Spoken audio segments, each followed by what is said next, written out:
Hi friends, स्वागत आहे Vaishali kitchen मराठीमध्ये। आज आपण घरातच मँगो आईस्क्रीम कशी बनवायची ते बघून घेऊया।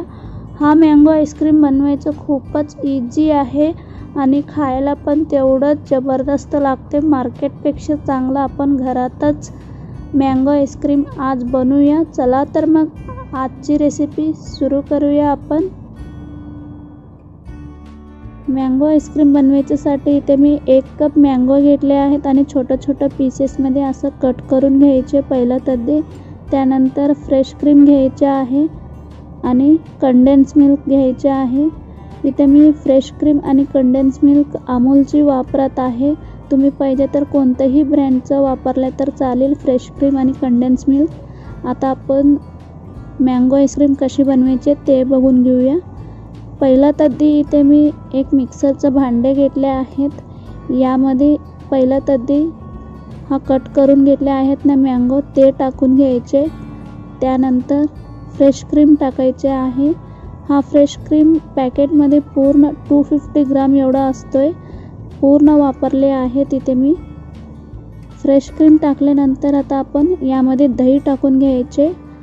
दही ऑप्शनल आहे आणि दही वापरताना एक लक्षात ठेवायचे की दही जास्त आंबट नाही राहायला पाहिजे आणि दहीमध्ये पाणी पण नाही असायला पाहिजे। अशा प्रकारे घट्टसर दही वापरायचं आहे।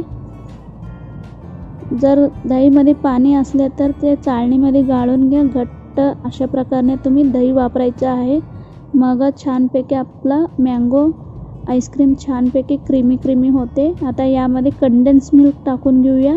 इथे मी फ्रेश क्रीम 250 ग्राम एवढा वापरले आहे, त्याचा अर्धा कंडेन्स मिल्क वापरायचे आहे, म्हणजे 125 ग्राम एवढा आपल्याला कंडेन्स मिल्क वापरायचं आहे। इथे मी कंडेन्स मिल्क टाकल्यानंतर व्यवस्थित ग्राइंड करून घ्यायचे। ग्राइंड करून घेताना पहिला तद्दी रिव्हर्स बटन असले तर मिक्सरचं भांडे ऑन ऑफ करून ग्राइंड करून घ्यायचे, कारण आपला मँगो स्लाइस असते ना ते छानपैकी स्मूथ पेस्ट व्हायला पाहिजे। त्यासाठी 1 मिनिट झाल्यानंतर छानपैकी परत 2 ते 3 मिनिट छानपैकी आपल्याला परत एकदा ग्राइंड करून घ्यायचे स्मूथ पेस्ट व्हायच्यापर्यंत। इथे तुम्ही बघू शकता आपला मँगो आईस्क्रीम छानपैकी ग्राइंड होत आहे। आता 2 ते 3 मिनिट झाले आहेत। आता आपण डब्याचं झाकण काढून घेऊया। छानपैकी स्मूथ पेस्ट झाले आहेत मँगो आईस्क्रीमचं आणि कलर पण छानपैकी आले आहेत। आता आपण मँगो आईस्क्रीम सेट करायला ठेवायचं आहे। इथे मी एक एअरटाईट कंटेनरमध्ये हा मँगो आईस्क्रीम टाकून घेतोय सेट करायला। आता वरून एक प्लास्टिकची कवर करून घेते। प्लास्टिकची कवर यावर ठेवून घेतले तर यामध्ये बर्फ जमणार नाही फ्रीजरमध्ये ठेवल्यानंतर। त्यासाठी इथे मी प्लास्टिकची कवर पहिला तद्दी वरून कवर करून घेते। त्यानंतर वरून एक डब्याचं झाकण लावून घ्यायचे।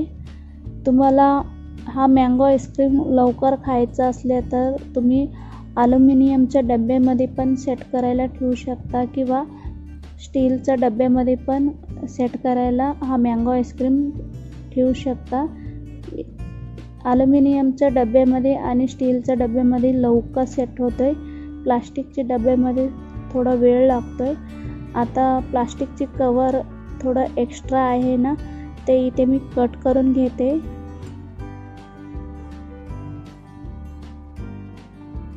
आता आपला डब्याचं झाकण लावून घेतल्यानंतर फ्रीजरमध्ये हा मँगो आईस्क्रीम सेट करायला ठेवायचे।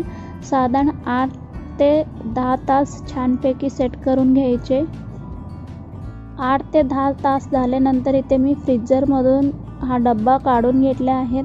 आता आपण चेक करून घेऊया मँगो आईस्क्रीम सेट झाले की नाही म्हणून। छानपैकी घट्ट झाले आहे, तुम्ही इथे बघू शकता। अशा प्रकारे घट्ट करून घ्यायचे। इथे मी एक सर्विंग बाउलमध्ये सर्व करतोय हा मँगो आईस्क्रीम।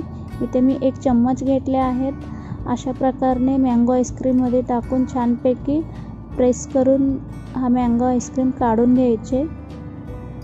जर तुमचा 8 ते 10 तासामध्ये मँगो आईस्क्रीम सेट नाही झाले तर परत फ्रीजरमध्ये ठेवून छानपैकी अशा प्रकारे घट्ट करून घ्यायचे मँगो आईस्क्रीम. आता आपला मँगो आईस्क्रीम रेडी आहेत खायला. वरून थोडीशी इथे मी छोटं पीसेस करून बदाम टाकतोय. तुम्ही पाहिजे तर पिस्ता पण टाकू शकता यावर. इथे मी थोडीशी बदाम वापरत आहे यावर. नाही वापरले तर पण चालेल, काही हरकत नाही. आता आपला मँगो आईस्क्रीम खायला रेडी आहेत थंड. तुम्ही नक्की एकदा हा रेसिपी ट्राय करा. खूप छान लागतोय, मार्केटसारखंच टेस्ट लागतोय हा मँगो आईस्क्रीम. एकदा करून पहा. जर तुम्हाला हा रेसिपी आवडले असले तर प्लीज लाईक करा, शेअर करा, सबस्क्राईब करा. सबस्क्राईब केल्यानंतर बाजूला बेल बटन असते ते पण दाबायचं विसरू नका. परत भेटूया एक असंच छान रेसिपी बरोबर. तोपर्यंत मस्त खा आणि मस्त रहा.